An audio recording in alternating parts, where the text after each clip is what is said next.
Hello मेरे प्यारे बच्चों, कैसे हो आप सभी का फिर से हार्दिक स्वागत है हमारे कॉमर्स क्राफ्टर चैनल पर। मेरे प्यारे बच्चों, आज की जो क्लास में हमारा नया टॉपिक स्टार्ट होने जा रहा है आफ्टर फर्स्ट टर्म एग्जामिनेशन के बाद, वो है डेप्रिसिएशन। क्योंकि अब आपके कमिंग एग्जाम के सिलेबस के लिए ये बहुत ही एक इंपॉर्टेंट चैप्टर रहेगा। थोड़ा सा बच्चों को ये डिफिकल्ट लगता है, बट अगर बेसिक क्लियर हो तो इस चैप्टर में एक ढीले का दम नहीं है बच्चों। इस चैप्टर को बहुत प्यार से करेंगे, बेसिक क्लियर करते हुए करेंगे, और कहीं कोई दिक्कत आएगी आप मुझसे पूछते रहिएगा। चलिए बच्चों, चैप्टर स्टार्ट करते हैं विदाउट डिले। चैप्टर बहुत ही प्यारा है, बहुत ही कह सकते हो बेसिक्स पॉइंट्स को कवर करता है, और नॉलेज के लिए तो खैर बहुत ज्यादा इंपॉर्टेंट है।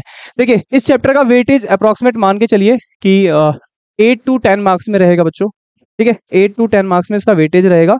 और सबसे पहले हम समझते हैं कि जो आपको दिखाई दे रहा है डेप्रिसिएशन, पहले इसका मतलब जानते हैं। देखिए, जब भी हम कोई एसेट्स खरीदते हैं, चाहे कोई प्लांट खरीदते हैं या कोई मशीन खरीदते हैं, या आप फोन ही ले लीजिए लाइक एग्जांपल में, जब हम किसी शोरूम से फोन निकलवाते हैं, अगर बच्चों उस फोन को हम 5 दिन यूज कर लें, मैंने मान लीजिए 70,000 का फोन निकलवाया और 5 डेज यूज करने के बाद अगर मैं उसको बेचना चाहूँ, तो आपको क्या लगता है मैं उसे 70,000 में बेच सकता हूँ?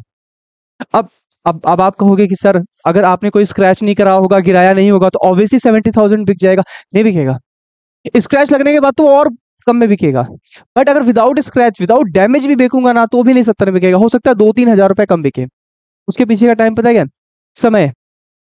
समय एक ऐसी चीज होती है जिसे कहते हैं फ्लेक्स ऑफ टाइम। समय बीतने के बाद हर चीज का मूल्य गिर जाता है। यहाँ इंसान का गिर जाता है बच्चों, मशीनों के तो खैर क्या ही बोल सकते हैं। ठीक है, देखिए, डेप्रिसिएशन का सिंपल सा मीनिंग होता है reduction in value of assets. Assets की जो वैल्यू डाउन हो जाती है, जो भी कीमत गिर जाती है। जैसे एक एग्जांपल से मैं आपको समझाता हूँ। मान लीजिए ये फोन है, ठीक है, इसकी कीमत मान लो 70,000 थी। ठीक है, कुछ समय के बाद इस फोन की जो कीमत है वो गिर के रह गई 50,000। ठीक है, ये जो गिरावट आई ना बच्चों, ये जो भी गिरावट आई है हाल फिलहाल में, ये जो गिरावट है 20,000 रुपए की, आप इसी को क्या बोल सकते हो? इसी को आप डेप्रिसिएशन बोल सकते हो। इसी गिरावट को, इसी गिरावट को आप क्या कह सकते हो? इसी गिरावट को हम डेप्रिसिएशन कह सकते हैं। ठीक है, जो दाम गिर जाता है, जैसे मान लीजिए हमने 70 का खरीदा, अभी दाम 50 रह गया, तो ये जो गिरावट आई ना 20,000 रुपए की, इसे आप डेप्रिसिएशन कह सकते हैं। ठीक है बच्चों, अब कारण, क्या वजह है कि चीजों के दाम गिरते हैं? ठीक है, तो हम कारण समझते हैं। कारणों में अगर मैं बात करूं रीजंस की, तो सबसे पहला होता है wear and tear, normal wear and tear, सामान्य टूट फूट, छोटे मोटे स्क्रैच लग जाना। जैसे आपने कोई गाड़ी निकलवाई, आप उसको ऑन रोड लेके गए, मतलब अभी शोरूम से निकलवाई है, और आप एक बस रोड पे चल ही रहे हो, घर तक पहुंचे भी नहीं हो, कोई डेंट मार के चला गया, एकदम से कोई आपके बाजू से गुजरा और उसने स्क्रैच लगा दिया। तो छोटी मोटी टूट फूट होती रहती है गाड़ियों में। ठीक है, एफ्लेक्स ऑफ टाइम का मतलब होता है समय। समय के साथ, अगर मान लीजिए अगर आपकी जो सामान आपने खरीदा उसमें बशर्ते किसी भी तरह का कोई टूट फूट नहीं है, फिर भी बच्चों ना समय बीतने के बाद ना, समय बीतने के साथ साथ ना दाम गिर जाते हैं। अभी मैं फोन ले लूं और 1 महीने बाद बेचूं, बेशक उसमें एक स्क्रैच ना हो, सिंगल स्क्रैच ना हो, आप देखोगे ना उसको, आप 1 महीने बाद अगर मैं बेचूंगा ना, कोई स्क्रैच नहीं, मैं लाके बस घर पे रख दूं, सिर्फ घर पे रख दूं, कुछ ना टच करूं, मैं ओपन भी ना करूं, 1 महीने बाद जब बेचने जाऊंगा ना, तो 1-2 हजार रुपए कम ही मिलेंगे उसके। क्योंकि आपने बिल फटवा लिया, अपने नाम का बिल फट चुका है ना, आपके नाम हो चुका है वो फोन। अब आप चाहते हैं किसी को ट्रांसफर करना, सामने वाला विश्वास ही नहीं करेगा, वो सोचेगा कि आपने यूज कर रखा होगा फोन को, तो ऑब्वियसली वो 2-3 हजार रुपए कम में ही खरीदेगा। तो समय के साथ भी चीजों के दाम गिर जाते हैं। और अगला जो टर्म आता है वो होता है ऑब्सोलेंस। ऑब्सोलेंस का मतलब होता है if a better and cost effective machine become available, old machine may have to be discarded through its capable of being used। कहने का मतलब सिंपल सा है, ऑब्सोलेंस का मतलब होता है कि अगर आपने कोई मशीन खरीदी और उस मशीन के खरीदने के कुछ समय बाद ही एक नई मशीन आ गई, वो भी उससे कहीं ज्यादा बेटर मशीन आ गई, बहुत कॉस्ट इफेक्टिव आ गई, जिसमें पैसे भी बच रहे हैं हमारे, तो ऑब्वियसली पुरानी वाली की जो वैल्यू है वो गिर जाएगी। अब मैं आपको एक सिंपल से सिनेरियो में समझाता हूँ। मान लीजिए हमने एक बाइक खरीदी, वो बाइक दे रही है 50 का एवरेज। ठीक है, उसके जस्ट 10 दिन के बाद, ठीक है, मैं एक एग्जांपल में बता रहा हूँ। जैसे मान लो आपने एक बाइक खरीदी, ठीक है, बाइक की कीमत 3 लाख। ठीक है, और ये जो बाइक है जो एवरेज दे रही है, ये 50 पर लीटर में दे रही है, 1 लीटर में 50 किलोमीटर जा रही है। ये बहुत बड़ी बात है, वैसे इतनी महंगी बाइकें देती नहीं है इतना एवरेज। चलो ठीक है, अभी कुछ दिनों के जस्ट बाद एक बाइक और सेम सेम रेंज में लॉन्च हुई, सेम रेंज में लॉन्च हुई, और वो दे रही है एवरेज 70, लीटर, 1 लीटर में 70 किलोमीटर जा रही हो। अब अगर दोनों में मैं कंपैरिजन करूं तो कोई इसको पूछेगा? कोई नहीं पूछेगा। अब ये ओल्ड वर्जन है, ये न्यू वर्जन है, ये बाइक का न्यू वर्जन है, ये ओल्ड वर्जन है। अब मैं जाऊंगा उस शोरूम में, शोरूम वाले कह रहे हैं कि सर 3 लाख में बाइक ले लीजिए। मैं कहता क्यों ले लूं भाई, ये ना ले लूं, 70 किलोमीटर जा रही है 1 लीटर में, सबसे बेस्ट तो ये हुई। तो पता है कब हो सकता है शोरूम वाले इसको सस्ता बेचे। सस्ता कैसे बेचे, लाइक थोड़ा कम दाम में बेचे, 2.5 लाख तक में बेचे, ठीक है, क्योंकि उन्हें पता है अब ये बिकने वाली तो है नहीं, क्योंकि इसी सेम एक नया वर्जन आ गया है, कॉस्ट इफेक्टिव चीज आ गई है, बेटर टेक्नोलॉजी आ गई है, तो ऑब्वियसली लोग प्रेफर नहीं करेंगे। अब कंपनी ने 2.5 लाख रुपए कम कर दिए और मार्केट वैल्यू गिर चुकी है इसकी, कोई नहीं खरीदेगा इसको। तो ये जो गैप आया ना अभी, ये डेप्रिसिएशन था। ये गिरावट कैसे आई, जबकि अगली बाइक जस्ट मान लो 5 डेज बाद ही लॉन्च हो गई है, 5 दिन के बाद ही लॉन्च हो गई एक नई बाइक उसी कंपनी की। पुरानी वाली का दाम तुरंत गिर गया। क्यों गिरा? क्योंकि उससे बेटर टेक्नोलॉजी मार्केट में अवेलेबल है। ठीक है बच्चों, तो ऑब्सोलेंस का मतलब होता है जब कोई अच्छी टेक्नोलॉजी अवेलेबल हो जाती है तो पुरानी वाले की वैल्यू गिर जाती है। समय बीतने के बाद छोटी मोटी स्क्रैच फूट फूट लगने से भी वैल्यू गिरती है। तो ये रीजंस हो गए, इन्हें आपको देख लेना है। अगला है, मैं कैरेक्टरिस्टिक की बात करूंगा डेप्रिसिएशन की। जो पहला कैरेक्टरिस्टिक होता है बच्चों, ये एक नॉन कैश एक्सपेंस होता है। क्या होता है? नॉन कैश एक्सपेंस होता है। ठीक है, नॉन कैश एक्सपेंस। ठीक है, नॉन कैश का मतलब हुआ it does not involve cash. और एक्सपेंस का जब भी मैं मीनिंग समझता हूं तो रेवेन्यू एक्सपेंडिचर, मैंने आपको बता रखा है। एक होता है रेवेन्यू एक्सपेंस जो डेली बेसिस पे होते हैं, एक होता है कैपिटल एक्सपेंस जो कभी कभी होते हैं। अब रेवेन्यू एक्सपेंस मतलब बिजनेस को चलाने के, ऑपरेट करने के जो पर डे के खर्चे हो गए। और कैपिटल एक्सपेंस का मैंने आपको बताया था, लाइक प्लांट खरीद लो, मशीन खरीद लो, महंगी चीजों पे अपना पैसा लगाओ, वो कैपिटल एक्सपेंडिचर होता है। उससे आप अपनी प्रोडक्शन कैपेसिटी बढ़ाओगे। जब भी हम एक्सपेंस की बात करते हैं ना, तो हमारे माइंड में सिर्फ रेवेन्यू एक्सपेंडिचर चलना चाहिए बच्चों। हमारे दिमाग में क्या चलना चाहिए? हमारे पास सिर्फ रेवेन्यू, जो बिजनेस ऑपरेट करने वाले खर्चे हैं। और नॉन कैश का मतलब है यहाँ पर कैश इन्वॉल्व नहीं होता। अब कैश इन्वॉल्व क्यों नहीं होता? क्योंकि ये ऐसा खर्चा है जो हमें किसी को देना नहीं है, हमें पे नहीं करना, हमारी जेब से कैश जाने वाला नहीं है, हमारी जेब से कैश मूव नहीं करने वाला, कहीं पैसा नहीं जाएगा, हमें किसी बाहरी बंदे को पैसे नहीं देने। इसलिए से मैं इसे नॉन कैश कहते हैं। ये खर्चा है बच्चों, बट हमें इसे किसी को देना नहीं है, तो इसलिए नॉन कैश है। और एक्सपेंस, इसलिए एक्सपेंस का हमारे यहाँ पर सीधा सा मतलब रेवेन्यू एक्सपेंडिचर, एक ऐसा खर्चा जो मतलब कंटिन्यूअसली चलता रहेगा, जो हमारे डेली बेसिस के खर्चों का पार्ट है। तो यानी हमको इतना समझ में आया इसके कैरेक्टरिस्टिक में, ये एक नॉन कैश है, हमें किसी को पैसे देने नहीं है, इस खर्चे के पैसे में किसी को देने नहीं है, क्योंकि और साथ साथ साथ में ये एक रेवेन्यू एक्सपेंडिचर है। ठीक है, चलिए नेक्स्ट। हाँ, आगे। It is a process of allocating cost of assets over it's expected useful life. चलिए बच्चों, मैं अब आपको एक एग्जांपल समझा रहा हूँ, ये लाइनें आपको तभी समझ में आएंगी एग्जांपल्स के थ्रू। सपोज कीजिए बच्चों, हमने एक मशीन खरीदी है। ठीक है, मान लीजिए हमने क्या खरीदी? एक मशीन। ठीक है, हमने एक मशीन खरीदी जो कि 5 लाख रुपए की है। कितने की है? 5 लाख। आज हमने टाइमलाइन पे इस मशीन को देखा, और ये मशीन खरीदी हमने 1 अप्रैल मान लो 2022। 1 अप्रैल 2022 को मैंने ये मशीन खरीदी है। COA, कॉस्ट ऑफ एसेट, मान लीजिए इसकी जो वैल्यू है वो है 5 लाख। ठीक है, 5 लाख है। इसकी जो एक्सपेक्टेड लाइफ है, अब एक्सपेक्टेड लाइफ क्या होती है बच्चों? देखो, बात को बहुत ध्यान से समझना। एक्सपेक्टेड लाइफ, एक्सपेक्टेड लाइफ क्या होती है? मान लीजिए इस मशीन की जो लाइफ है वो मुश्किल से 5 साल है। देखिए, हर एसेट की अपनी एक लाइफ होती है। मतलब जैसे आपने देखा होगा जो बाइक वगैरह है, RC जो रजिस्ट्रेशन सर्टिफिकेट है, उस पर कितना लाइफ होता है एक बाइक का? 15 साल। उस पर लिखा होता है ना कि ये गाड़ी सिर्फ 15 साल चलेगी, उसके बाद ये डिसकंटिन्यू हो जाएगी मार्केट से। तो 15 साल के बाद अगर आप चलाते हो तो उसको सीज कर दिया जाता है। तो वहां पे बाइक की लाइफ तय है। ऐसी बहुत सारी मशीनें होती है जिनकी एक एक्सपेक्टेड लाइफ होती है कि ये इतने साल ही चलने वाली है, उसके बाद ये क्या हो जाएंगी? ये खराब हो जाएंगी। ठीक है, तो एक तो हुई मशीन की कॉस्ट, और एक हुई उसकी लाइफ, कि वो मशीन की लाइफ क्या है, कितने सालों मशीन चलने वाली है। और मान लीजिए कि 5 साल के बाद जो इसकी वैल्यू है, स्क्रैप वैल्यू, स्क्रैप वैल्यू का मतलब क्या होता है बच्चों? एक एक वर्ड को बहुत ध्यान से समझते चलना बच्चों, मैं एक एग्जांपल से सब क्लियर कर दूंगा। अभी मैंने आपको कॉस्ट ऑफ एसेट बताया, फिर मैंने एक्सपेक्ट लाइफ बताया आपको, फिर उसके स्क्रैप वैल्यू। देखिए, स्क्रैप वैल्यू क्या होता है? जब कोई मशीन खरीदते हैं और चाहे बशर्ते वो डिसकंटिन्यू हो जाए, जैसे बाइक होती है 15 साल के बाद खत्म होने के बाद एक कबाड़ी वाले को बेचते हैं, तो उस बाइक के कम से कम आपको कुछ नहीं तो 10,000 लोहे का भाव तो मिलेगा ना भाई। अगर मैं 15 साल के बाद किसी बाइक को बेचूं, वो बशर्ते ना चल रही हो, तो लोहे के दाम से तो बिकेगी, कुछ ना कुछ उसकी मतलब वैल्यू मिलेगी, उसे कबाड़ वैल्यू कहते हैं, ठीक है। तो यानी जब ये मशीन एक समय के बाद मैं बेचूंगा तो उसकी भी कोई वैल्यू मिलेगी। तो मान लीजिए इस मशीन की कोई वैल्यू नहीं है, जीरो है, अभी हम लेट कर रहे हैं जीरो, वैसे होती है, लोहे के भाव भी बेचेंगे ना कुछ मिलेगा, जी मान के चलते हैं 0 रुपीज है, ठीक है।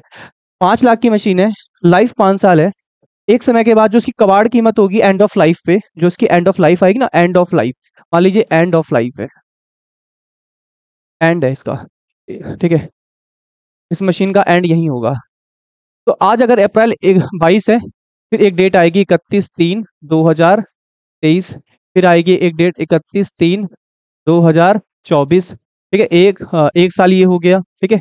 तो शॉर्ट में लिख देते हैं 1 अप्रैल 2022, ठीक है,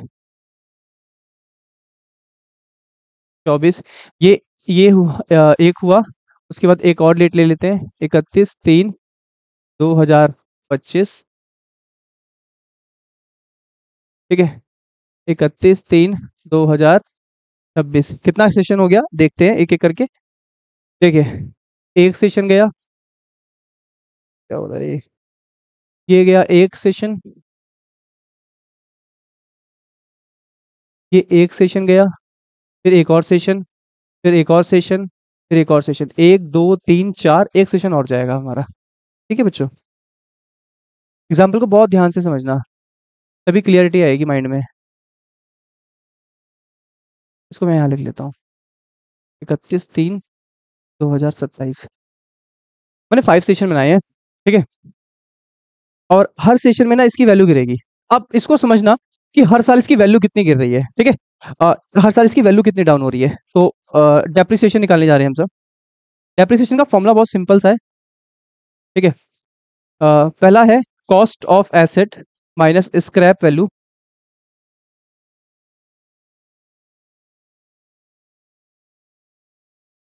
डेप्रिसिएशन का जो फॉर्मूला है, एक फॉर्मूला है बच्चों, तो समझना बहुत ध्यान से।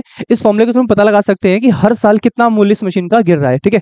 तो सबसे पहला है कॉस्ट ऑफ एसेट, ठीक है, माइनस स्क्रैप वैल्यू अपॉन में एस्टिमेटेड यूजफुल लाइफ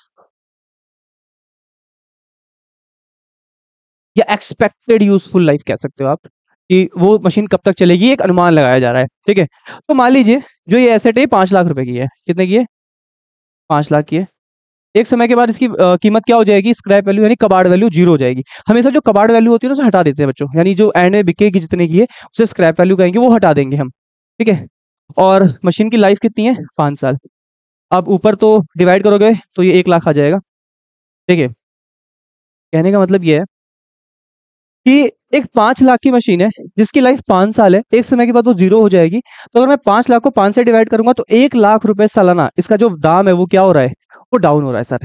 यानी हमने 5 लाख की मशीन खरीदी है, 5 साल चल रही है, हर साल 1-1 लाख रुपए इसके गिरते जा रहे हैं, ठीक है। कितने रुपए गिर रहे हैं, 1-1 लाख रुपए। तो पहले साल कितना दाम गिरेगा सर, पहले साल गिरेगा 1 लाख दाम, फिर उसके बाद सर उसके बाद भी 1 लाख दाम, उसके बाद सर उसके बाद भी जो वैल्यू गिरेगी 1 लाख, उसके बाद फिर 1 लाख, और लास्ट में भी सर 1 लाख, 1-1 लाख रुपए ये गिरता जाएगा, ठीक है। 1-1 लाख रुपीज ये गिरता जाएगा। तो चलो समझते हैं कि अगर हमने आज 1 अप्रैल 2022 को मशीन खरीदा और एक साल का एंड होगा, करेक्ट 22 का आता है बच्चों, क्या 23 आएगा, यानी 1 अप्रैल अगर 2022 शुरू हुआ है तो उसका एंड 31 मार्च 2023 को होगा। अगर एक मशीन 5 लाख की खरीदी है तो एक साल के बाद उसका दाम कितना रह जाएगा, अगर 1 लाख रुपए गिर गया है तो। 5 लाख की मशीन है, हमने 5 लाख की मशीन खरीदी है, और 5 लाख की मशीन खरीदी है और 1 लाख रुपए गिर चुके हैं, एक साल के बाद उसका दाम कितना रह जाएगा, उसकी वैल्यू कितनी रह जाएगी सर, उसकी वैल्यू एक साल के बाद रह जाएगी 4 लाख, ठीक है। फिर 23 से 24 फिर एक सेशन आएगा, फिर 1 लाख रुपए गिर जाएगा, फिर उसका वैल्यू कितना बचेगा बच्चों, सर उसकी वैल्यू फिर रह जाएगी 3 लाख। फिर एक साल 1 लाख गिर जाएगा, फिर वैल्यू रह जाएगी 2 लाख, ठीक है, ठीक है। फिर उसके बाद वैल्यू कितनी रह जाएगी, फिर वैल्यू रह जाएगी 1 लाख, ठीक है। और फिर आखिरी वाले स्टेशन में 1 लाख में से 1 लाख जाएगा तो बच्चों कितनी वैल्यू रह जाएगी, 0। 5 लाख वैल्यू थी यहाँ पर, 5 लाख वैल्यू थी, 1 लाख गिरे 4 लाख हुआ, फिर 1 लाख गिरे 3 लाख हुआ, ठीक है। उसके बाद फिर 2 लाख, फिर 1 लाख, फिर वैल्यू जीरो। धीरे धीरे करके पूरी लाइफ खत्म हो गई एसेट्स की। अब मेरी बात को बहुत ध्यान से समझना कि ये जो सिनेरियो था सर, इसके बेनिफिट्स क्या हैं, कुछ बताओ ऐसा जो मतलब कैलकुलेशन समझ में आया, डेप्रिसिएशन समझ में आया हमको कि डेप्रिसिएशन का मतलब होता है वैल्यू जो गिर गई। हमें समझ में आ रहा है हर साल 1-1 लाख रुपए गिरते जा रहे हैं, बट कुछ ऐसा समझाओ ना कि कुछ समझ में आए कि लाइक हो क्या रहा है ये। ठीक है, अब मैं आपको एक चीज समझाता हूँ, एक छोटे से एग्जांपल समझना बच्चों।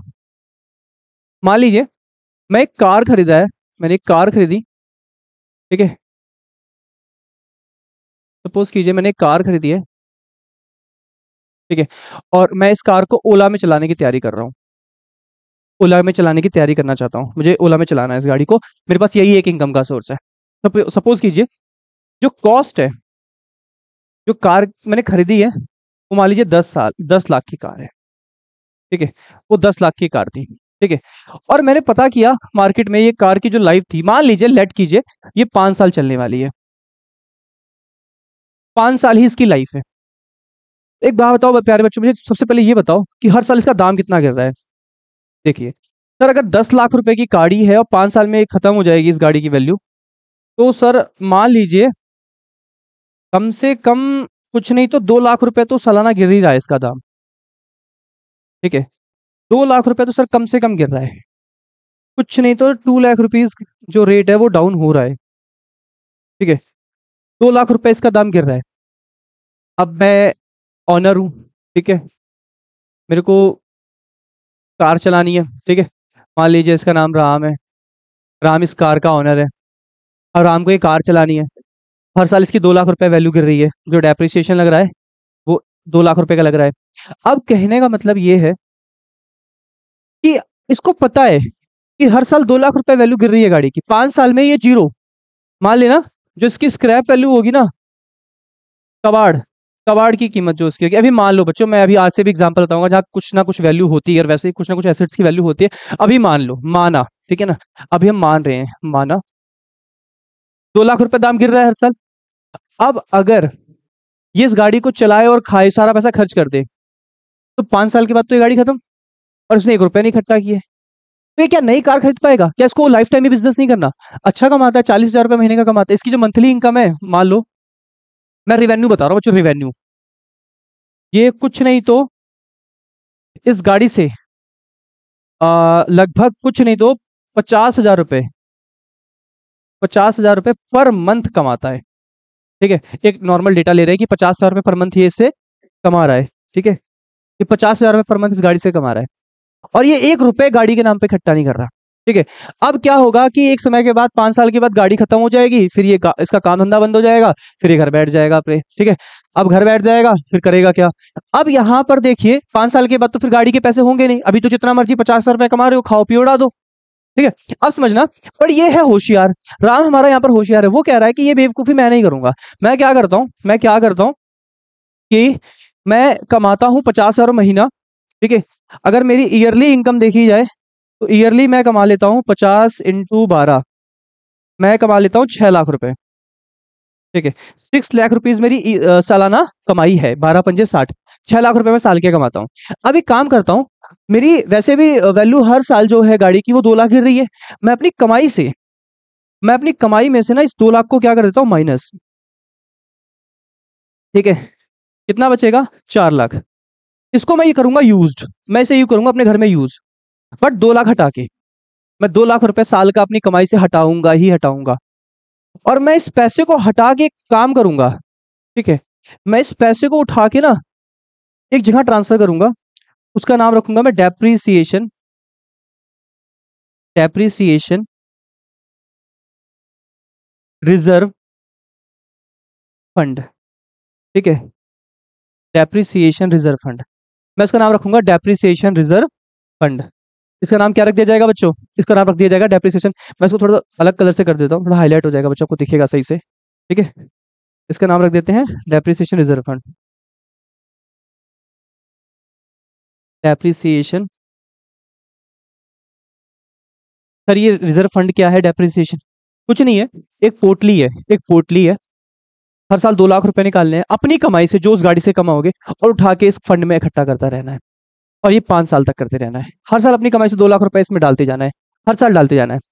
5 साल के बाद पता है आपके पास कितने रुपए इकट्ठा हो चुके होंगे? 10 लाख रुपए। और ये कार हो गई होगी खत्म, आप जाके एक नई कार निकलवा लेना। अच्छा सर, समझ में आया। जो डेप्रिसिएशन होता है इससे बहुत सारी चीजें पता चलती है। इससे सर हमको ना पहले तो प्रॉफिट पता चलता है। मान लीजिए इस बंदे का रिवेन्यू 6 लाख था, ये रिवेन्यू है बच्चों, ये रिवेन्यू है जो इस कार से ही कमाता है। ठीक है। और अगर हमें प्रॉफिट निकालना है सर, तो ये डेप्रिसिएशन हटाना पड़ेगा। वैसे और भी बहुत सारे खर्चे होते हैं, मेंटेनेंस का होता है, पेट्रोल का होता है, अभी मैं उसको हटा के चल रहा हूँ। मैं एक नॉर्मल सा सिनेरियो समझा रहा हूँ। ठीक है, तो ये प्रॉफिट निकालने में भी हेल्प मिल गई सर। ठीक है। तो कहीं ना कहीं आप अगर अपनी कमाई से कुछ पैसा आपको ये डेप्रिसिएशन का हटाना पड़ेगा। अच्छा, क्या ये खर्चा हमें किसी को देना है? पर कहाँ देना है, किसको देना है?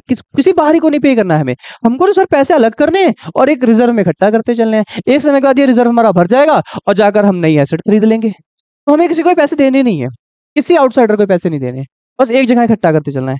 अब आइए मैं आप कैरेक्टरिस्टिक पे चलता हूँ। देखिए, अब आपको एक एक चीज समझ में आ जाएगी। ये एक प्रोसेस है, allocating cost of assets over it's expected useful life. का मतलब क्या हुआ है यहाँ पर, ये समझना। देखो बच्चों, एक्सपेक्टेड यूजफुल लाइफ तो मैंने आपको बता ही दिया है। ठीक है ना। हर एसेट की अपनी एक लाइफ होती है, 10 साल, 5 साल। ठीक है। और हम इस खर्चे को, जैसे अभी मैंने थोड़ी देर पहले क्या बताया आपको, अभी हमने जो देखा था, उस बंदे ने क्या किया था कि अपने जो डेप्रिसिएशन था ना सालाना, वो कितना कर दिया था? 2 लाख रुपए। ठीक है। और उसकी कार की जो लाइफ थी, जो लाइफ थी कार की, वो कितनी थी? 5 साल। सर, कार की लाइफ आपने 5 साल लिखा था और 2 लाख रुपए वो सालाना इकट्ठा कर रहा है वो। ठीक है। तो हमने इस खर्चे को, अब क्या 10 लाख रुपए अब इसी साल की कमाई से, अरे 6 लाख तो कमा ही रहा है बेचारा, अब 10 लाख रुपए निकाल नहीं सकता, थोड़े थोड़े पैसे निकालेगा, 2-2 लाख करके निकालेगा 5 साल तक। तो हम इस खर्चे को, एलोकेटिंग कॉस्ट, हम इस खर्चे को, जो ये खर्चा है डेप्रिसिएशन के नाम का, क्योंकि देखो खर्चा क्यों है, क्योंकि 6 लाख कमा रहे, 2 लाख रुपए अलग कर रहे हैं, है तो खर्चा ही। तो इसको हम ना, ये काम हम करेंगे पूरे 5 साल तक। तो हम ना इस खर्चे को धीरे धीरे ना इसके आने वाली लाइफ तक बांट देते। कार की लाइफ कितनी थी? 5 साल। और इस पैसे को हम कितने साल तक निकालते रहेंगे? 5 साल तक। सर, 5 साल तक आप ये खर्चा निकालते रहोगे। तो allocate cost of its asset over it's expected useful life. जितनी गाड़ी की लाइफ है उतनी लाइफ तक आपको ये पैसा अलग करते चलना है। ठीक है। अब आगे, डेप्रिसिएशन हर चीज पे लगता है एक्सेप्ट लैंड। भाई जमीन पे नहीं लगता। क्यों नहीं लगता सर? क्योंकि जमीन के दाम नहीं गिरते। प्लांट, मशीनरी, फर्नीचर, ये सब गिर जाता है इनका दाम। बट जो जमीन होती है ना बच्चों, उस समय के साथ उसका मूल्य बढ़ता है, इसलिए जमीन पर डेप्रिसिएशन नहीं लगता। याद रखना, जमीन पर डेप्रिसिएशन नहीं लगता है। जमीन पर डेप्रिसिएशन बिल्कुल नहीं लगता है। आगे, डेप्रिसिएशन एक कॉन्टिन्यूअस प्रोसेस है। जैसे 2 लाख रुपए लग रहा है, आने वाले 5 साल तक हर साल लगता जाएगा। मैंने आपको एक एग्जाम्पल समझाया था ना, कहाँ गया वो? ये देखो, ये देखो, 1 लाख, 1 लाख, 1 लाख, 1 लाख, 1 लाख, 5 लाख की मशीन थी, 1-1 लाख रुपए दाम गिरते, हर साल डेप्रिसिएशन लगता जाता है। ये कॉन्टिन्यूअस प्रोसेस है। डेप्रिसिएशन क्या है? एक कॉन्टिन्यूअस प्रोसेस है। ठीक है। Depreciation is an indirect expense. ये एक इनडायरेक्ट एक्सपेंस है। इसका मतलब ये है, इनडायरेक्ट एक्सपेंस का मतलब ये है, इसे हम डायरेक्ट एक्सपेंस इसलिए कहते हैं क्योंकि हम इस खर्चे को प्रॉफिट एंड लॉस के डेबिट साइड ट्रांसफर कर देते हैं, और ये चार्ज अगेंस्ट प्रॉफिट है। कंपल्सरी एक्सपेंस, ये कंपल्सरी एक्सपेंस है। बात को बहुत ध्यान से समझना। मैंने क्या बताया, ये एक इनडायरेक्ट एक्सपेंस है। इसे इनडायरेक्ट इसलिए कहते हैं बिकॉज हम इस खर्चे को प्रॉफिट एंड लॉस के डेबिट साइड ट्रांसफर करते हैं। ठीक है। अब प्रॉफिट एंड लॉस अकाउंट में मैं आपको एक बात बताता हूँ, बहुत खास बात बताता हूँ बच्चों। प्रॉफिट एंड लॉस अकाउंट के जो डेबिट साइड ट्रांसफर होने वाले जो खर्चे होते हैं ना, पीनल पीनल एक अकाउंट है जिसमें हम खर्चों को एक तरफ लिखते हैं, और एक एक टी शेप अकाउंट होता है बच्चों, एक टी शेप अकाउंट होता है प्रॉफिट एंड लॉस। ठीक है। इसकी ये डेबिट साइड होती है और ये क्रेडिट। यहाँ सारे एक्सपेंस लिखे जाते हैं। ठीक है। और यहाँ रेवेन्यू। ठीक है। यहाँ रिवेन्यू और यहाँ पे एक्सपेंस होता है। अब यहाँ रिवेन्यू और यहाँ पे एक्सपेंस होता है। यहाँ वही खर्चे लिखे जाते हैं जिन्हें पे करना कंपलसरी है। मैं मान लो किसी प्रीमाइसेस में रहता हूँ और वहां का जो रेंट है वो क्या कंपलसरी है कि नहीं? अरे सर, नहीं पे करोगे भगा देगा आपको बिल्डिंग से। ठीक है। अगर मान लो मैं बिजली बिल ना भरूं, बत्ती काट के चले जाएंगे बिजली विभाग वाले, तो ये सब खर्चे क्या है? ये सब कंपलसरी खर्चे हैं सर, पे करना है। तो ऐसे डेप्रिसिएशन भी एक खर्चा कंपलसरी है, इसलिए इसको इनडायरेक्ट एक्सपेंस कहते हैं। और ये चार्ज अगेंस्ट प्रॉफिट का मतलब पता है क्या है? चार्ज अगेंस्ट प्रॉफिट का मतलब क्या है? ठीक है। पैसा कमाओ या ना कमाओ,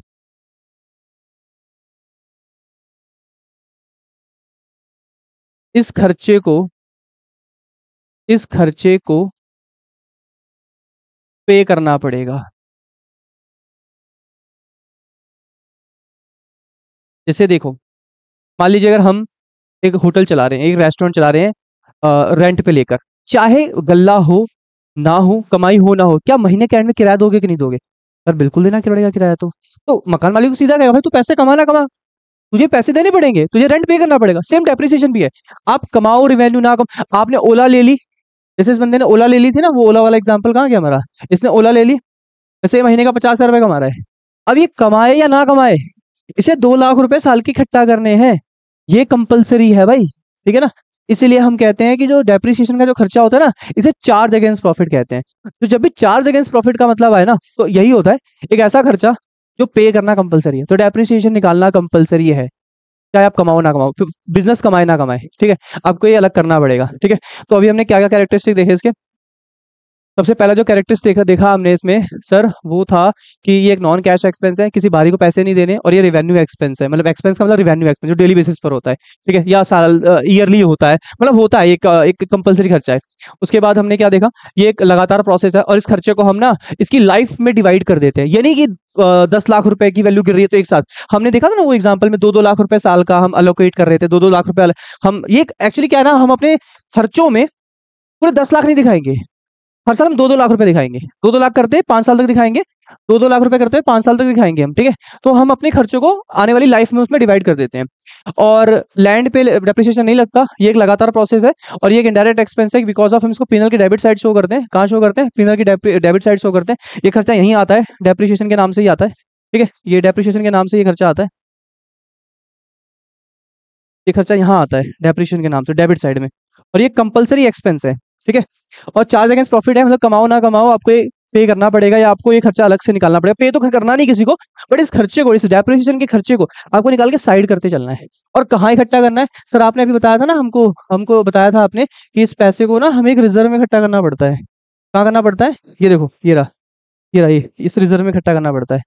सर रिजर्व में इकट्ठा करेंगे तभी तो 5 साल के बाद हम एक नई गाड़ी निकलवा पाएंगे, ठीक है बच्चों। आई होप आपको समझ में आ गया होगा ये सब। आइए, कुछ ऐसे वर्ड हैं जो हमें समझने हैं। इन वर्ड्स को देख के ना बच्चे बहुत कंफ्यूज होते हैं, सबको डेप्रिसिएशन, अमोर्टाइजेशन और डिप्लीशन में फर्क ही नहीं पता। आइए फर्क को समझते हैं कि क्या फर्क होता है इनके बीच में। देखो, डेप्रिसिएशन लगता है फिक्स्ड एसेट्स पे, टेंजिबल एसेट्स पे। किस पे? Tangible assets. अब सर ये टेंजिबल एसेट्स क्या होती है? देखो, ऐसी एसेट जिन्हें हम छू सकते हैं, जिसे हम छू सकते हैं, जिसे हम अपनी आंखों से देख सकते हैं, ठीक है। दो चीजें, जिसे छू सकते हैं, जिसे देख सकते हैं, वो टेंजिबल एसेट्स होती हैं। वो क्या होती हैं? वो टेंजिबल एसेट्स होती है, ठीक है।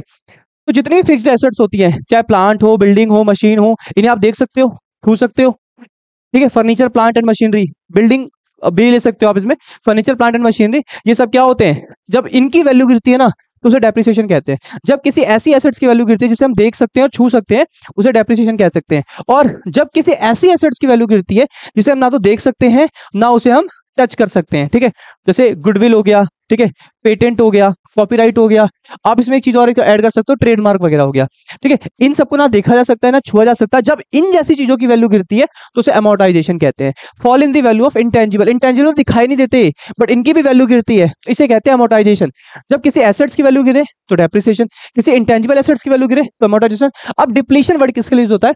जब आपके नेचुरल रिसोर्सेज गिरे, लाइक आपका कोल हो गया, ठीक है, पेट्रोल हो गया, ठीक है, आपका डीजल हो गया, ठीक है। तो कोयला, पेट्रोल, डीजल, जब आपके कोई नेचुरल रिसोर्सेज गिरते हैं, आपको पता है समय के साथ ये भी घट ही रहे हैं क्योंकि लोग इतना ओवर यूटिलाइज कर रहे हैं, तो ये भी गिर रहे हैं। इस चीज को कहते हैं डिप्लीशन। जब आप हमारे संसाधन कम हो जा रहे हैं, क्योंकि कोयला, पेट्रोल, डीजल आए दिन खत्म ही हो रहा है, लगभग डिप्लीट हो रहा है, तो जब ये कम होते हैं तो कहते हैं ना ये डिप्लीट हो रहे हैं। जब इनकी वैल्यू गिरती है, जब इनकी संख्या गिरती है, तो लोग कहते हैं डिप्लीट हो रहे हैं। जब किसी इंटेंजिबल एसेट्स की वैल्यू गिरती है तो कहते हैं अमोर्टाइज हो रहा है। जब किसी एसेट्स की वैल्यू गिरती है तो उसे कहते हैं डेप्रिसिएशन हो रहा है। तो हमारा जो चैप्टर है वो क्या है? वो हमारा चैप्टर है डेप्रिसिएशन, क्योंकि हम बात करेंगे प्लांट की, फर्नीचर की, मशीन्स की, ठीक है बच्चों। आगे बढ़ते हैं। आगे क्या है? क्या ऑब्जेक्टिव है डेप्रिसिएशन को लगाने के? पहला ऑब्जेक्टिव, करेक्ट प्रॉफिट और लॉस, ठीक है। दूसरा objective, true and fair view of financial statement. तीसरा objective, correct cost of production, ठीक है। चौथा, फंड फॉर रिप्लेसमेंट। पांचवा, प्रोविजन, लीगल प्रोविजंस पूरा करना। लीगल प्रोविजन में जैसे लाइक कंपनी एक्ट पूरा करना और इनकम टैक्स एक्ट पूरा करना। अब एक एक करके समझ जाए क्या कहना चाहते हैं। आइए एक एग्जांपल और सेट करते हैं। सपोज कीजिए अपनी एक फैक्ट्री है, ठीक है, अपनी एक फैक्ट्री है यहाँ पर, ठीक है। यहाँ पर है ना हम एक प्रोडक्ट बनाते हैं, हम एक प्रोडक्ट बनाते हैं, हम यहाँ पर एक प्रोडक्ट बनाते हैं, इस एक प्रोडक्ट बनाते हैं, छोटा सा प्रोडक्ट है हमारा, ठीक है। हम एक प्रोडक्ट बना रहे हैं।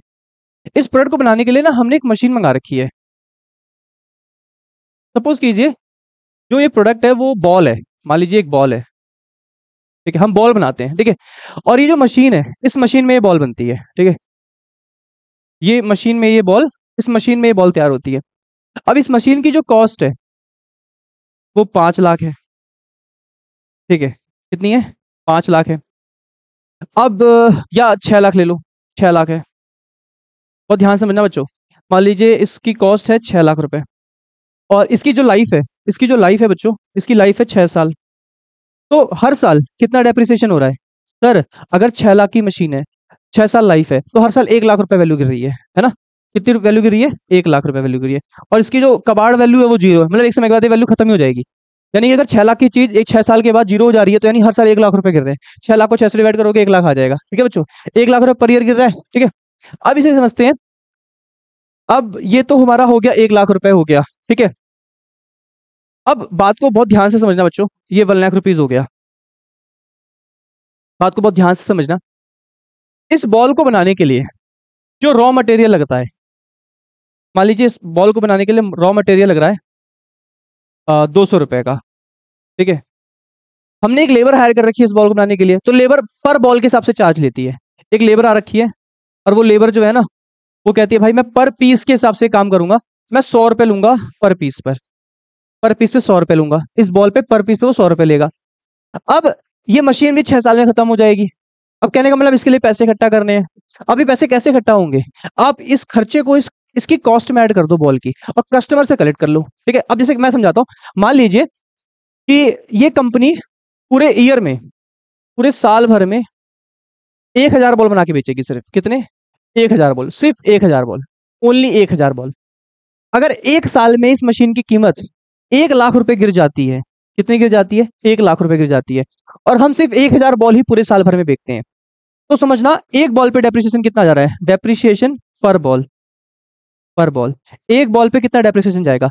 अगर 1 लाख रुपए गिर रहे हैं सालाना, और हम सिर्फ 1,000 बॉल बना रहे हैं, कितनी बॉल बना रहे हैं? हम 1,000 बॉल बना रहे हैं, तो इसे मैं अगर कट करूं तो सर 100 रुपए, एक बॉल पे 100 रुपए का वेटेज जाएगा। यानी अगर आप 1,000 बॉल बेचते हो और अपनी एक एक बॉल पे 100 रुपए कलेक्ट करते हो ना कस्टमर से, तो आपको 1 लाख रुपए कलेक्ट हो जाएंगे। ऐसे 6 साल तक करते रहना, 6 लाख रुपए कलेक्ट हो जाएंगे, ठीक है। तो यानी कि डेप्रिसिएशन जो लगेगा ना इस पे, ठीक है, मैं डेप्रिसिएशन भी इसमें ऐड कर देता हूँ। कितने रुपए का? 100 रुपए का। अब देखना बहुत ध्यान से, कॉस्ट ऑफ बॉल, इस बॉल की कॉस्ट कितनी पड़ी हमको, लागत कितनी पड़ी? 200 का मटेरियल, 100 रुपए लेबर, और 100 रुपए मशीन के, तो यानी कि 400 रुपए। 400 रुपए की हमारी बॉल तैयार हुई है। ये कॉस्ट है, ये क्या है? Cost of product, cost of product है, ठीक है। ये कॉस्ट ऑफ प्रोडक्ट है बच्चों, ठीक है। तो नहीं 400, ये कस्टमर से ले लेंगे, हम कस्टमर से वसूल लेंगे। अगर हम कस्टमर से 100 रुपए वसूलेंगे ना एक एक बॉल पे, तो 1,000 बॉल पे कितने वसूलेंगे? 1 लाख रुपए। एक साल में 1,000 बॉल ही बेचते हैं भाई, हम सिर्फ 1,000 बॉल ही बेच रहे हैं मान लो, ठीक है। तो 1 लाख रुपए इकट्ठा हो गया, 6 साल तक इकट्ठा करो, 6 लाख इकट्ठा हो जाएगा, मशीन भी आ जाएगी आपकी, है ना? बिल्कुल सही तरीका। तो आपने एक चीज देखा, हमारी मशीन की कीमत गिर रही है, हमने उस मशीन पे जो पैसे जा रहे हैं एक एक बॉल पे, मतलब मशीन लग किस में रही है? इन बॉल्स को बनाने में लग रही है। इन बॉल्स को बनाने में पूरी मशीन खत्म हो जा रही है। तो एक एक बॉल पे मशीन की जो कॉस्ट पड़ रही है डेप्रिसिएशन की, वो 100 रुपए पड़ रही है, और मैंने इसी में ही ऐड कर दिया। तो यानी हम अगर डेप्रिसिएशन ना निकाले तो क्या कॉस्ट ऑफ प्रोडक्ट निकाल सकते हैं? क्योंकि अगर आपने कॉस्ट में ऐड नहीं किया, अब जैसे कस्टमर आके दुकान पर आएगा, अब आप उससे कहोगे, मान लो आपने कॉस्ट ऐड नहीं करी, आप कस्टमर से कह रहे हो कि 100 रुपए एक्स्ट्रा आपको देने पड़ेंगे। कस्टमर कह रहा है क्यों देने पड़ेंगे? अरे सर वो एक मशीन लगा रखी है ना, और उस मशीन से बॉल बनती है, और एक बॉल पे 100 रुपए का खर्चा आता है। कस्टमर कहेगा भाई ये क्या मजाक कर रहा है यार, मुझे समझ में नहीं आ रही चीज, ये अलग से क्यों बता रहा है? जोड़ देना उसमें, हमको सीधा बता दे 400 रुपए की बॉल है, अपना मार्जिन जोड़ दे 100-200 रुपए, बेच दे हमें 600-700 रुपए की। हमको नहीं जानना तू क्या कर रहा है, हमको प्राइस बता फाइनल क्या है। तो हमें कॉस्ट ऐड करनी पड़ती है डेप्रिसिएशन की। अगर हम डेप्रिसिएशन ऐड ना करें तो हम कॉस्ट ऑफ प्रोडक्ट, जो प्रोडक्ट हम बना रहे हैं उसकी लागत कितनी है हम पता नहीं लगा पाएंगे। अब आइए बच्चों वापिस से समझते हैं। अब एक एक चीज आपको ना बहुत अच्छे से क्लियर होगी, बहुत अच्छे से क्लियर होगी, ठीक है ना।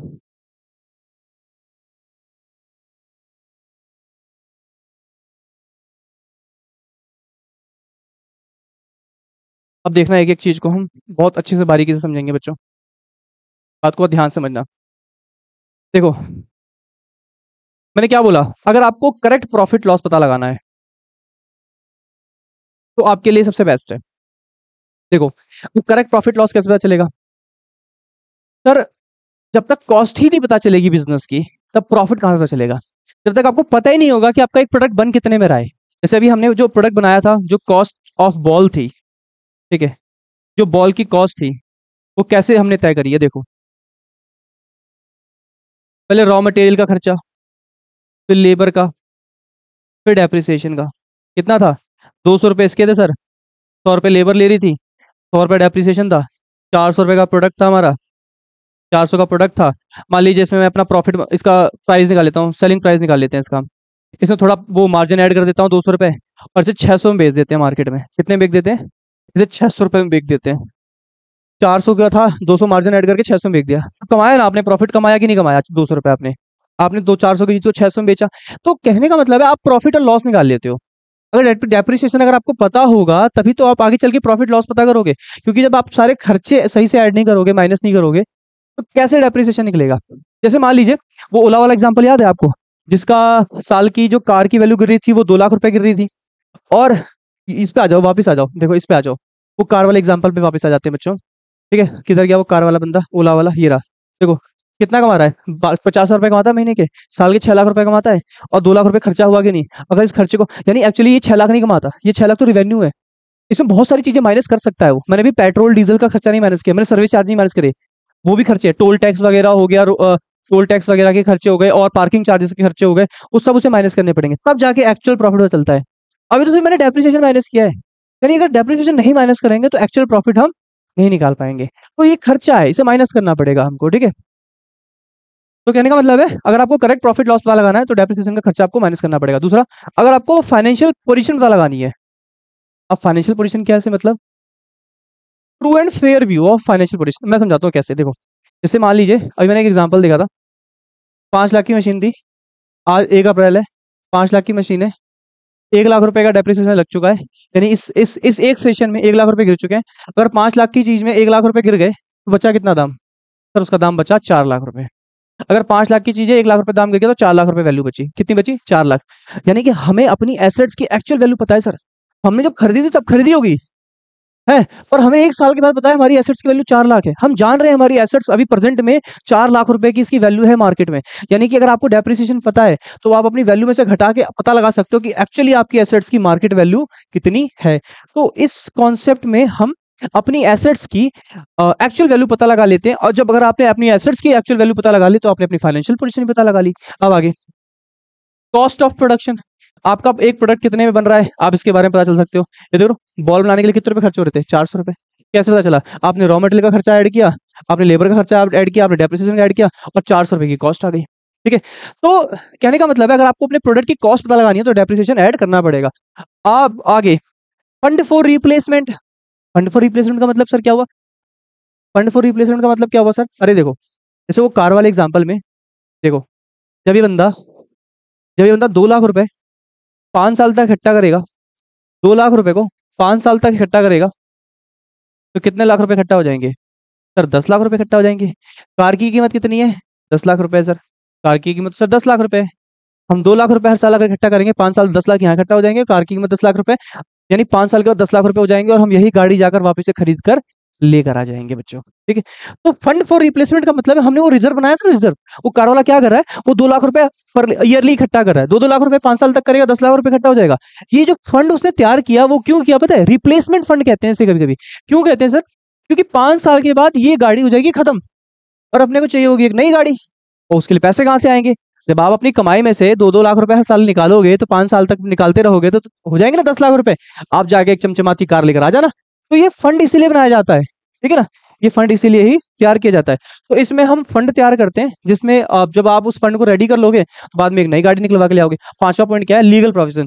देखो डेप्रिसिएशन एक लीगल, जैसे हम एक कंपनी कह रही है कि भाई हम तो डेप्रिसिएशन नहीं चार्ज करेंगे, हम अपनी मशीनों की वैल्यू नहीं कम करेंगे, हम डेप्रिसिएशन का खर्चा अपने अकाउंट में शो नहीं करेंगे, हम अपने कॉस्ट में भी नहीं शो करेंगे, हम अपने कॉस्ट में रॉ मटेरियल लेबर का शो करेंगे पर डेप्रिसिएशन हटा देंगे। ऐसा नहीं कर सकते। ये एक लीगल प्रोविजन है as per company act, as per company act 2013। और हमारे इनकम टैक्स एक्ट के तहत आपको आपको डेप्रिसिएशन चार्ज करना है, कॉस्ट में ऐड भी करना है, फंड भी तैयार करना है। ठीक है, ठीक है। तो ये सब छोटी छोटी बातें ही बच्चों। अब आगे बढ़ते हैं। तो हमने क्या क्या पढ़ा? ये प्रॉफिट लॉस निकालने में हेल्प करता है, फाइनेंशियल पोजीशन बता देती है, आपके प्रोडक्ट की कॉस्ट मिलेगी, आप फंड इकट्ठा कर सकते हो, पैसे इकट्ठा कर करके। कंपनी एक्ट और इनकम टैक्स के तहत ये काम करना बहुत ही कंपलसरी है। नेक्स्ट बच्चों देखते हैं क्या है। देखिए, जब हम कोई चीज खरीदते हैं, हम जब कोई एसेट्स खरीदते हैं बच्चों, तो हमें कैसे पता चलता है कि वो एसेट्स है कितने की? मान लीजिए कि मैं एक सामान मंगा रहा हूँ, एक मशीन इंपोर्ट कर रहा हूँ। ठीक है, एक मशीन है, सपोज करो एक मशीन मंगा रहा हूँ मैं, एक मशीन मंगा रहा हूँ जिसका परचेस प्राइस है 4 लाख। 4 लाख की तो मशीन है। ठीक है, परचेस प्राइस 4 लाख है। मंगाने के लिए कुछ भाड़ा लगेगा, फ्रेट मतलब किराया। क्या लगेगा? किराया लगेगा थोड़ा। मान लीजिए मशीन को मंगाने के लग गए 30,000 रुपये किराया। कितना किराया लगा? 30,000 रुपये फ्रेट लगेगा। इंस्टॉलेशन, फिर वो मशीन आएगी, इंस्टॉल होगी। ठीक है, उसके 10,000 रुपये लग जाएंगे, 10,000 रुपये इंस्टॉलेशन के लगेंगे। ठीक है, उसके बाद उसका इंश्योरेंस करवाना पड़ेगा। डैमेज हो गई, नुकसान हो गया तो कौन भरपाई करेगा भाई? कम से कम क्लेम तो मिलेगा। तो मान लीजिए हमने 20,000 रुपये का क्लेम, उसका इंश्योरेंस करवा दिया। ठीक है, उसके बाद जिस बंदे, हमको ये मशीन मिल नहीं रही थी, बहुत मुश्किल से मिली, एक बंदे ने दिलवाने में हेल्प करी, तो उसने ब्रोकरेज मांग लिया कमीशन की, हाँ भाई तुमको मैंने मशीन दिलवाई है ना, कुछ पैसे मुझे दो। तो लगभग 30,000 रुपये उसने मांग लिया। ठीक है, तो जोड़ जाड़ के अब देखो एक्चुअल हमारी कॉस्ट कितनी पड़ रही है। 30 10 40, 40 और ये 20 60 हो जाएगा बच्चों, और 60 और 30 90,000 रुपये हो जाएगा, यानी कि 4,90,000 रुपये की मशीन बन जाएगी। अब कुछ बच्चों को लगता है कि हमने मशीन खरीद ली 4 लाख की तो वही एक्चुअल कॉस्ट है। नहीं, जब भी आप कोई एसेट खरीदते हो और उस पर अगर आपने जो फ्रेट का, इंस्टॉलेशन का, इंश्योरेंस का, कमीशन और ब्रोकरेज अगर आपने दिया है, तो ये सब ऐड कर देना होता है, क्योंकि ये सब जोड़ के बनती है। अब हम ये नहीं कहेंगे कि ये मशीन 4 लाख की है, हम कहेंगे कि ये जो मशीन है वो 4,90,000 रुपए की खरीदी है हमने। हम किसी को ये नहीं बोलेंगे कि भाई 4 लाख की मशीन मंगाई है, ना ना ना, बिल्कुल नहीं। हमको बोलना है कि हमने ये मशीन मंगाई है 4,90,000 रुपीज की। ठीक है, ये सारे खर्चे आपको ऐड कर देने हैं। दो खर्चों को छोड़ के मैं आपको बता देता हूँ, एक तो जीएसटी, एक जीएसटी इग्नोर कर देना, और एक इंटरेस्ट पेमेंट। एक इंटरेस्ट पेमेंट, अगर आपने कोई ब्याज ब्याज देना है, अगर आपने किसी से लोन लिया है, लोन लेके मशीन खरीदी है, लोन लेके मशीन खरीदी है और उस लोन पे ब्याज जा रहा है, आप सोच रहे हो उस ब्याज को मैं इसमें ऐड कर दूं, या फिर मैंने इस मशीन को खरीदते वक्त जो जीएसटी पे किया है मैं उसे ऐड कर दूं। वैसे पे किया होगा आपने, ऐसा नहीं है कि आपको 490 में पड़ी होगी, आपने जीएसटी भी पे किया होगा। मान लीजिए इसमें हमने जीएसटी पे करा है इसके ऊपर 10,000 रुपए। ठीक है, तो बच्चे सोचेंगे भैया बाकी खर्चे 490, जीएसटी भी पे करा 10,000 का, 5 लाख की मशीन हो गई। बिल्कुल भी नहीं, जीएसटी ऐड नहीं होगा, जीएसटी ऐड नहीं होगा। अगर कोई ब्याज का पैसा दिया है आपने वो भी ऐड नहीं होगा। तो एक बात ध्यान रखना, रेट ऐड होगा, इंस्टॉलेशन एक्सपेंसेस होंगे, इंश्योरेंस होगा, कमीशन होगा, जीएसटी ऐड नहीं होगा। जीएसटी बिल्कुल भी ऐड नहीं होगा। जीएसटी अगर आपने पे किया है इसको खरीदते हो, क्योंकि पे किया होगा वो भी इनपुट जीएसटी होगा वो, क्योंकि हम जब कोई सामान खरीदते हैं तो इनपुट जीएसटी पे करते हैं, आपको ऐड नहीं करना, आपको इंटरेस्ट की पेमेंट ऐड नहीं करनी। ठीक है बच्चों, आगे बढ़ते हैं। अब एक एग्जाम्पल बना रखा है मैंने क्या लिखा है, GST paid, input GST is not part of cost, हमको जीएसटी ऐड नहीं करना। और अगर आपने कोई इंटरेस्ट कंपोनेंट पे कर रखा है ना, तो वो भी आपके खरीद का पार्ट नहीं होगा। एक एग्जांपल तैयार कर रखा है, हमने मान लो एक मशीन खरीदी है, कोई भी एसेट खरीदी है, वो 1 लाख रुपए की है, इसे ऐड करो। ठीक है, रेट दिया 40,000 का, उसे ऐड करो। इंस्टॉलेशन के खर्चे हैं उसे ऐड करो। इनपुट जीएसटी है, नहीं ऐड करना, याद रखना इसे ऐड नहीं करना। ब्रोकरेज दिया है, ऐड करो। ठीक है, और अब बताओ कि उस एसेट की कॉस्ट कितनी पड़ती है। बहुत सिंपल है, 1 लाख की मशीन है, 1 लाख में 40 जोड़ो, 1 40 और 60,000 जोड़ोगे तो ये 2 लाख, और 2,30,000 रुपए उस मशीन की जो कॉस्ट पड़ेगी बच्चों कितनी पड़ जाएगी? 2,30,000 रुपए। सर आपने जीएसटी ऐड नहीं किया ना? नहीं करते, जीएसटी ऐड नहीं करना मेरे प्यारे बच्चों। ठीक है ना, चलो आगे बढ़ते हैं। हाँ ठीक है, एक एक पार्ट और है, जैसे भी मैंने आपको बताया कि अभी हमने एक टॉपिक पढ़ा था, डेप्रिसिएशन लगाने से पहले हमें क्या क्या चीजें समझनी होगी। तो कॉस्ट ऑफ एसेट्स, एक एसेट की कॉस्ट में हमने समझा सर जब हम एक कॉस्ट की एसेट मतलब एक एसेट की कॉस्ट पता लगाते हैं कि हमने कितने में खरीदा, तो हमें किन किन खर्चों को जोड़ना है उसकी कॉस्ट पता लगाने के लिए। तो ये आपको समझ में आ गया, कॉस्ट ऑफ एसेट्स में क्या क्या चीजें ऐड होती है, आपको समझ में आ गया बच्चों। ठीक है, तो डेप्रिसिएशन के लिए सबसे पहले हम डेप्रिसिएशन लगाते हैं किसी भी एसेट्स की वैल्यू पर, कॉस्ट पर। पहले कॉस्ट निकालना आपको आना चाहिए, कॉस्ट निकालना सीख लिया आपने, तो कॉस्ट ऑफ एसेट्स का यही फॉर्मूला होता है। नेक्स्ट एक होता है एस्टिमेटेड रेजिडुअल वैल्यू, मतलब हर एसेट्स की एक समय के बाद एक वैल्यू होती है, जैसे कबाड़ वैल्यू कहते हैं। जैसे एक लाइफ के बाद ना उसके, जैसे मान लीजिए एक एसेट 1 अप्रैल 2020 को ये एसेट 1 लाख रुपए की है, पर एंड ऑफ लाइफ में कुछ ना कुछ वैल्यू होती है। अभी तक तो मैंने नील जीरो लिखवा रहा था, बट एक ना एक वैल्यू होती है। और मान लीजिए इस एसेट्स की वैल्यू कितनी है, 4 लाख रुपए। ये 1 लाख की मशीन थी, आज ये 4 लाख की हो गई है एंड ऑफ लाइफ में, क्योंकि ये मशीन कबाड़ी तो खरीदेगा ना भाई, लोहे के दाम से तो खरीदेगा। तो जो उसकी कबाड़ वैल्यू होती है ना एंड ऑफ लाइफ में, उसी को हम कहते हैं रेजिडुअल वैल्यू कहते हैं। ठीक है, आप it is the estimated realisable value of the asset at the end of the estimated useful life.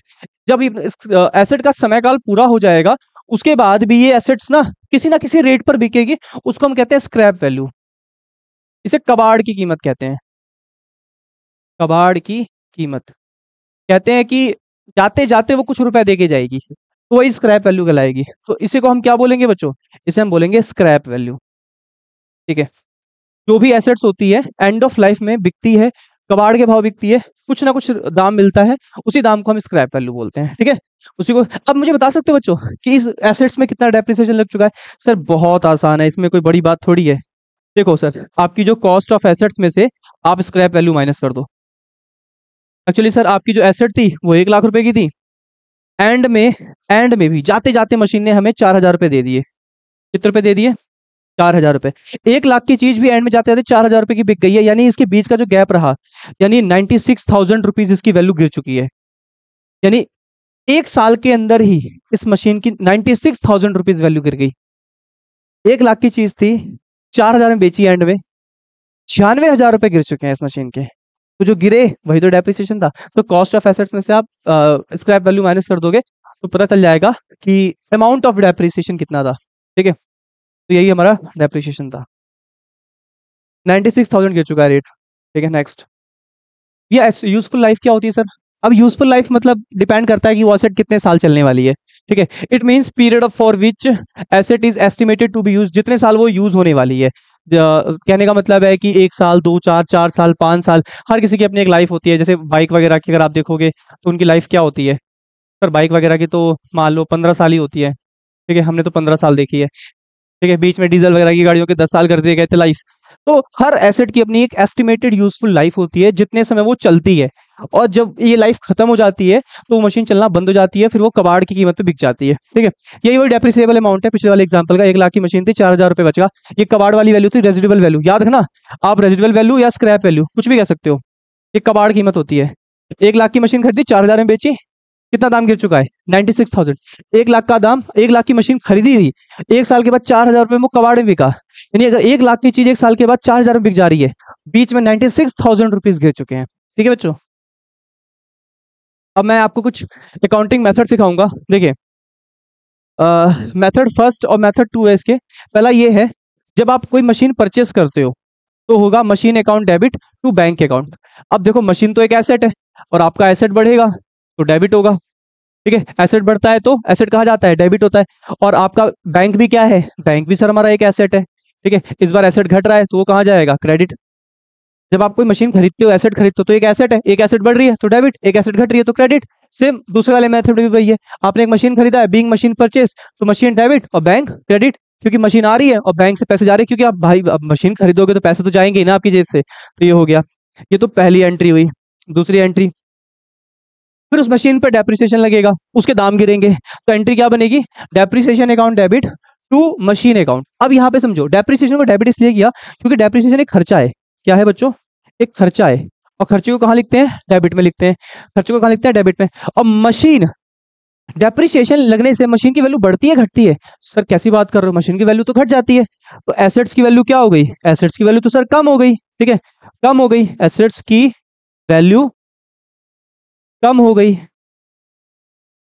अगर कम हो गई, अगर कम होगी तो भैया उसको क्रेडिट लिखेंगे सर।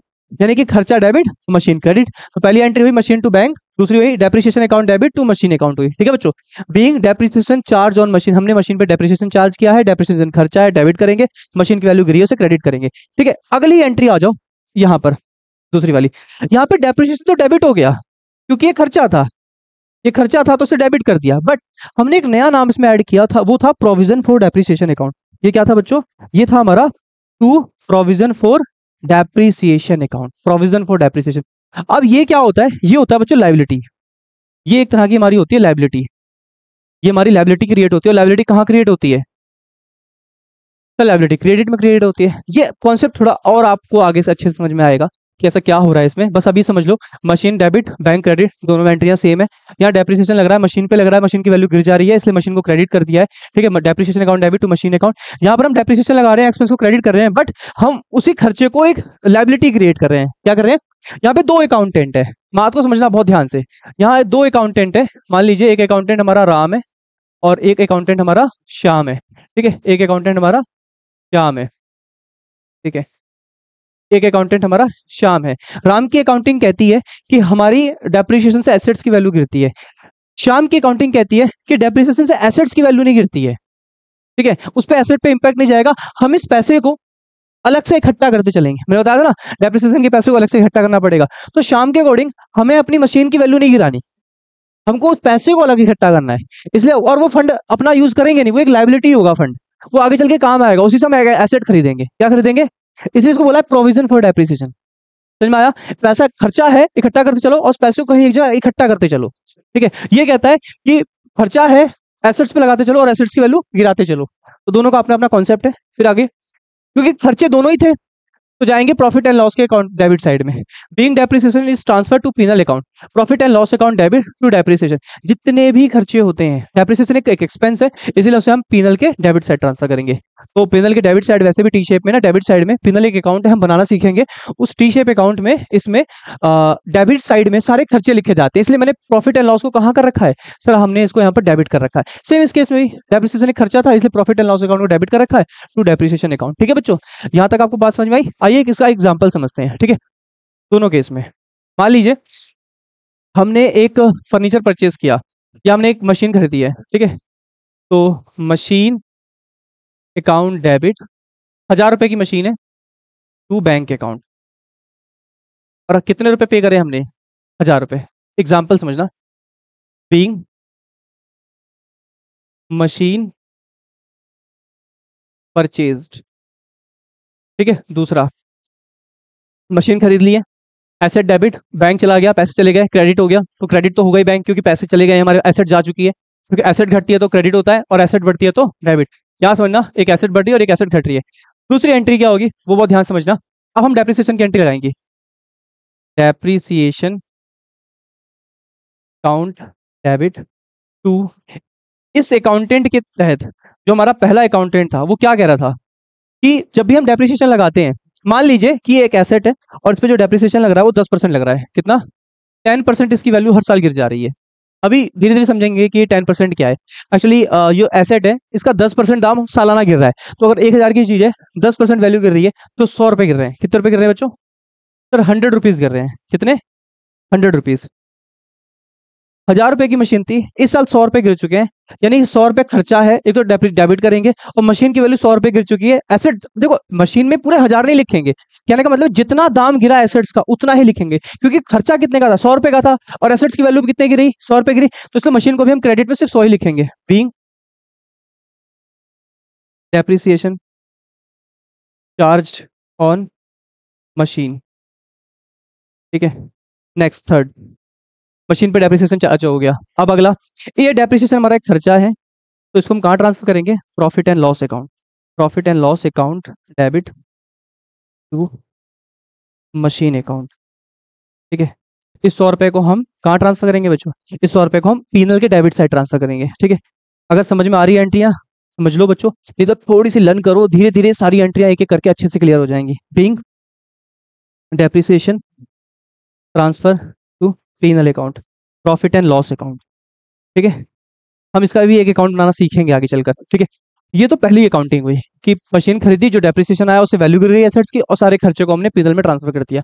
एक अकाउंटिंग और बनती है इसी की। ठीक है, देखो बहुत ध्यान से समझना, इसको अलग कलर में कर देते हैं हम सब।